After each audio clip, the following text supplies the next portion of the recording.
आप देख रहे हैं सागर न्यूज। हमें राम सागर मिश्रा। खबरों के लिए आपको ले चलते हैं महाराजगंज जनपद के निचलौल विकास खंड क्षेत्र के पूर्व माध्यमिक विद्यालय कुणिया संविलियन के बाद भी बदहाल स्थिति।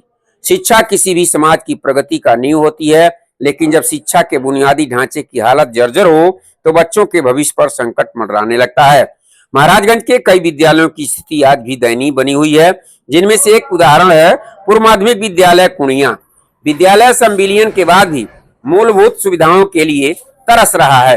संविलियन के बावजूद कोई सुधार नहीं। संसाधनों का सही उपयोग करना था, लेकिन पूर्व माध्यमिक विद्यालय कुणिया में ये योजना महज कागजों तक ही सीमित नजर आती है। विद्यालय में कोई कायाकल्प योजना का असर नहीं दिखता। सरकार द्वारा विद्यालयों के विकास के लिए कायाकल्प योजना चलाई गई थी, जिसका उद्देश्य स्कूलों को कायाकल्प के माध्यम से सुदृढ़ करना था, लेकिन प्रशासन के दावे फेल हैं। जमीनी हकीकत में स्पष्ट दिख रहा कि आज तक कायाकल्प इस विद्यालय का नहीं हो पाया। जमीनी हकीकत कुछ और ही बयां करती है। इस जिले में कई विद्यालय ऐसे हैं जहां अब तक कायाकल्प योजना के तहत कोई काम नहीं हुआ है।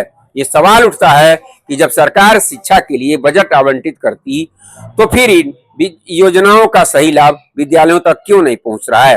विद्यालय प्रशासन, शिक्षा विभाग और स्थानीय जनप्रतिनिधि की उदासीनता के कारण इस विद्यालय का भविष्य अधर में लटका हुआ है और उनका उज्जवल भविष्य खतरे में पड़ता दिख रहा है, जिसके समाधान की आवश्यकता है। शिक्षा के स्तर को सुधारने के लिए आवश्यक है कि कायाकल्प योजना को प्रभावी रूप से लागू किया जाए।